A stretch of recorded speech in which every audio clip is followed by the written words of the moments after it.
So what is up, guys? Nick here. Hope you're doing well. Hope you're staying safe out there. And today we're going to talk about that question: which phone to upgrade to the iPhone SE, the iPhone that you currently have. I'm going to explain to you what they are in this video. I do have the SE coming, so be subscribed for the full comparisons between those devices when they do come. But I've been thinking a lot about which phones are the best to just purchase one of these babies already. And the first one is going to be the iPhone 1. iPhone 1 first generation. I'm just trolling you. I know most of y'all don't got the iPhone 1 right now. Now, for real. iPhone 4S. Troll it again. Just kidding. Okay, let's get to the stuff that really I think is a great upgrade to this 2020 iPhone SE. We covered this phone a lot on the channel, and the first one is the iPhone 5S. Now, why is this going to be a great upgrade from this phone? Well, you get a bigger screen with the 2020 SE. The iPhone 5S is starting to get a bit dated. Actually, it's outdated already when it comes to its overall software. So the software is out of date, and the iPhone SE 2020 is still kind of small, still has Touch ID, still has a single camera like the 5S. So I think if you have the 5S, this is going to be a fantastic upgrade for you. Next one, the iPhone 6. One of the hottest selling phones of all time for Apple. Maybe the SE 2020 will take its place, but the iPhone 6. This phone is very similar to the upcoming iPhone 2020, but SE 2020, but you can see this one had a headphone jack, and also this one does have no True Tone on it, but you get the more modern glass design, you get a much improved camera, much improved processor, and you get to keep your iPhone 6-like design with Touch ID scanner right here, same size body, and maybe a little bit heavier, but wireless charging comes, better processor. Everything about the iPhone SE 2020 is a big upgrade on the 6. It's a generational leap over the 6, but doesn't have to change the design if you loved your iPhone 6. Next up is, of course, generally going to be the iPhone 6S. Now, I personally think the iPhone 6S is still a usable phone right now. So if you don't want to upgrade to the SE right now, you're just, going to save up for it maybe later this year, you can wait a little while. I think the iPhone 6S still runs fantastic, even on iOS 13. So you are still up to date on the software with this one. However, the iPhone 6S's camera is getting a bit dated here. It does do 4K, but it doesn't do 4K 60 like the SE. It doesn't have wireless charging. The design looks like iPhone 6. So I would still consider doing this upgrade for sure over the 6S, but I don't think it's something you have to do right this minute. You can wait till later this year to do it, but this is your year to do it. I would get the SE 2020 before, the year's up if you want to do this upgrade. If you want an upgrade on this phone and you want to keep the iPhone 6S design. Next up, similar to the iPhone 6S is the iPhone SE, the original model. The phone still runs good, and it still has a very unique factor about it. It's still smaller than the SE 2020. I think a lot of people want to see this compact, not 4.7. Some people think that's not compact. This is not compact, Apple. This is what I was talking about, and then you're over here just what you wanted on your website and stuff like that.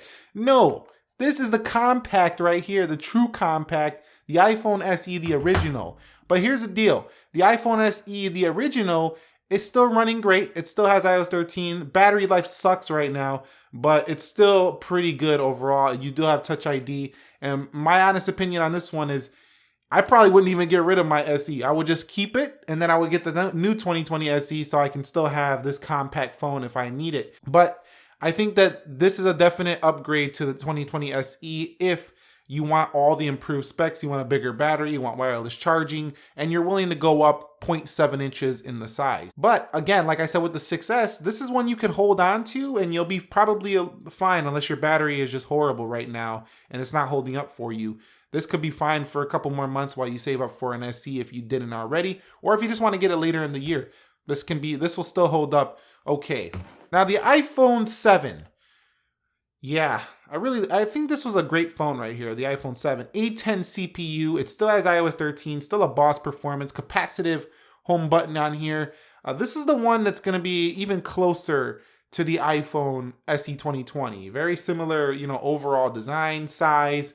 This one also is it's still fast today. There's nothing wrong with the speed on the iPhone 7 in 2020. It's still very fast. I mean, Apple still has products with the A10 CPU in it, including the iPad. So this is still plenty fast enough. But where the iPhone 7 falls a bit short is the camera. The camera's great on it. I mean, in daytime, it has great photos.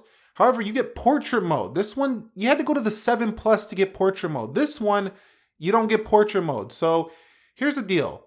With this phone right here, I think if you really want to upgrade with camera, this is going to be a fantastic jump to the SE 2020. Speed, yeah, A13, A10, a big jump as well, but I don't think it's as noticeable. It's going to be as noticeable as some of those older iPhones. The RAM though, 2 gigabytes of RAM on this boy, going to 3 gigabytes of RAM on the SE 2020. That's a nice jump. Overall, I would say if you loved your iPhone 7, the battery health is just weak right now. You just want a better camera on both front and back. The iPhone 7, definitely a worthy upgrade to the SE 2020. But again, starting from the 6S, these are not immediate. You don't need to do these right now because these phones still run well. But I do think it's something to consider this year at some point. The elephant in the room. I have the iPhone 8. The phone looks exactly like the SE 2020. What is Apple doing here? Are they putting out the same phone? A recycled body? Yes. They took the shell of the iPhone 8. They swapped the guts for the iPhone SE 2020. So if you got an iPhone 8, this phone's going to feel identical to the iPhone SE 2020. Difference though? The camera is going to be a bit better on the 2020. The battery life should be about the same, but the processor is the big deal here. If you loved your iPhone 8, you didn't want to upgrade, but you want to keep this design for the next 4 or 5 years, when Apple might just get rid of this design altogether, we'll see what happens. Then you're going to want to get the iPhone SE 2020 just so you can hang on to this classic for a little bit longer. So if you love this phone and you want to keep it for a long time and you want to stay on this type of device, trade this one in so you'll get even more longevity on this classic design. But I don't see this as a huge upgrade for iPhone 8 users, but I will put them to the test. Another difference about the iPhone 8 to the SE 2020 is the front faceplate is black on the new ones. I think that looks clean on the white edition especially. It looks kind of like the Panda edition. I like the red, the product red and black. That's nice. The black, pretty basic to me, but a lot of people say you can't go wrong with a black phone, so I'm not going to fault you if you get the black color. Now, last one. This is a wild card. Some people aren't going to agree with me here, but we're going to talk about it anyway. The iPhone XR. Now, you're going to say, what are you talking about, bro? Face ID, beautiful colors, bigger battery, that's not flying, Nick. I don't agree with you on this one. Well, I'm not saying 100% this is an upgrade to the SE 2020. The chip is an upgrade. Here's what I'm talking about. A lot of people who had the iPhone 7, the iPhone 8, for example, even the 6S potentially upgraded to the XR because they were in need of an upgrade and this was the cheapest thing they could get that was newer at the time, and they just wanted something, to replace their phone. But some people said, this phone's too big. I want a smaller phone. So if you bought a XR and you want to get back on the smaller device, you only did the upgrade because you needed a phone and you were convinced that you had to get a new iPhone, but you had to go to this big boy to get it. You might want to go back to the smaller phone. I think this is a wild card. Some people might have got the XR and might have got the XR and thought it was too big, and it's just time to go back to what they love and you're used to in the iPhone SE 2020. So yeah, the XR is still a fantastic phone for sure.